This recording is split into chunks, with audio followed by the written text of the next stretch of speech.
So can I get your thoughts on cryptocurrency?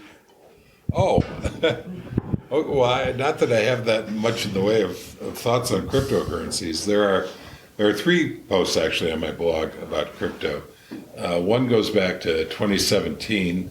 It was written by a guy named Lucas who does the tech support on my blog and has for a number of years.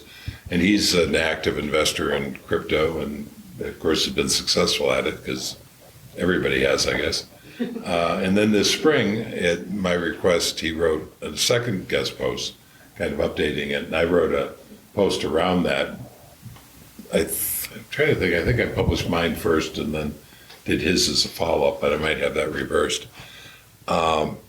My take on it, first of all, I'm not an expert at all in crypto, but from the little bit I see, it strikes me as more of a speculation than an investment, and I'm not a speculator.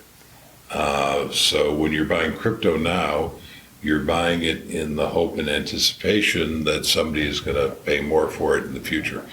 It's kind of like the same reason people buy gold, only it's a lot more active and volatile. I don't see crypto as being a functional currency for a while, because when you have anything that's as volatile as cryptocurrencies are now, it's very hard to use it as a currency, because how do you spend something that might be worth twice as much in a week or half as much in a week? And how do you accept something, a currency that it might be worth half as much in a week after you accept it, or maybe twice as much? So it's a speculation, even if you're trying to spend it or take it. And I know there are places that are beginning to try to do that.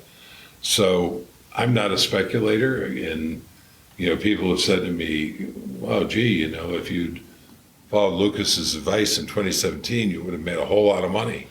And they're absolutely right. I mean, if I had known in 2017 what 2021 was going to look like, I would have sold everything and put it in Bitcoin. But I didn't know that, and nobody knew that. And so what I really have to say is, well, knowing what I knew in 2017, am I comfortable with my decision not to buy it? And the answer to that is yes. Yeah, it's interesting you say 2017, and that's a very short amount of time. It's 5 years. So I think about this a lot, and you alluded to my investment in Tesla, which has done very, very well. But the thing about index funds is I can have a reasonable degree of confidence that VTSAX will be worth more in 2 decades from now. And you had talked about some of the old companies like Sears and GE, and to me, those companies are like the Nokia and some of the phone companies before the iPhone came out. So it's silly to talk about those short-term movements. I think like Tesla might not even be a thing in 5 years. It probably still will be a thing in 5 years, but maybe not 10. Disruption happens quicker. And you could make a lot of money, but how do you know when to get off this train? Where VTSAX, you can buy it and not worry about over the decades. So I think that's the true value in index investing. Yeah, that is the beauty of it. It's self-cleansing. So I never have to worry about when to sell VTSAX. And if you own any individual stock, you need to be thinking about the lifespan of that company and where it is at the moment that you buy it and where you might want to step off that trade. And we were talking before we sat down for the formal part of this meeting, you and I and a few other people, and I was recounting, back in the late 60s, early 70s, there was an investing concept that came out called the Nifty 50. And the idea was that you'd go out and buy the top 50 companies in the U.S. economy. And you could buy those 50 companies, you could take the stock certificate, and in those days you actually got a stock certificate, a physical one, put in your safe deposit box in the bank and forget about it and hold it forever. And, decades later you'd be fine. Well, the problem with that, unlike indexing, is there's no cleansing process. And the Nifty 50 was companies like General Motors and Polaroid and Sears and Xerox and companies that are afterthoughts now. You would have, over the decades, steadily lost money because the high flyers in a dynamic economy don't stay. the high flyers. When I gave my talk at Google, I was, at Google telling them that Google is not always going to be dominant. That's a pretty gutsy thing to say.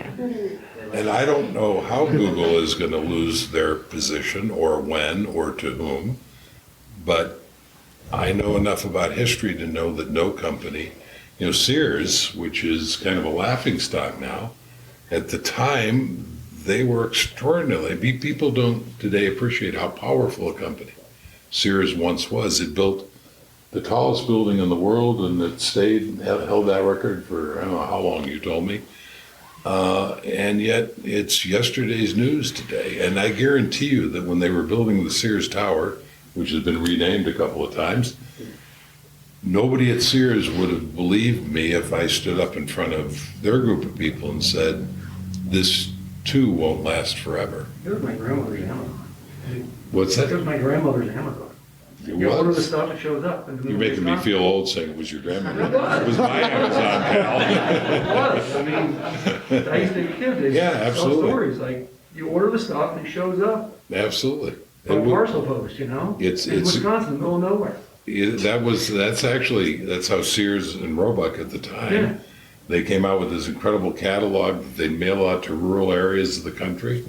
And you could, in places in the country where you had access to nothing, you suddenly got this big book and you could put an order in and then it would magically show up in your door. That's a great analogy of the Amazon of its time. The Yeah. same thing, just digitized. Yeah. It was a big Even catalog Jeff too. Bezos has come out and said somebody will someday eat Amazon's lunch, which shows remarkable perception on his part, I think. It was a big catalog too. Remember that thing? Like how many trees had to Well, die of course, for when it Sears first Roebuck? started, it wasn't, but Yeah. I mean, at the Yeah. end, it was a huge catalog. This conversation hits home because my first job out of school was in the IT department at Sears, and they had this big campaign called the Softer Side of Sears. If you're old, you'll remember this. And it was their heyday. Like they had peaked. Like I remember the CEO would fly in this helicopter every day, and he lived like 5 miles away. Like, dude, you couldn't like get in the limo or whatever. Like you had to take a helicopter. But why? He was running Sears. Yeah, but then it went down quickly, and there were all these layoffs. So it was like I lived through that demise. Yeah, absolutely. Yeah. And it was shockingly quick. Very quick, and things will be quicker now. Like Yeah, like what I and if anything, the economy, that's a good point. If anything, the economy is more dynamic. Yep. So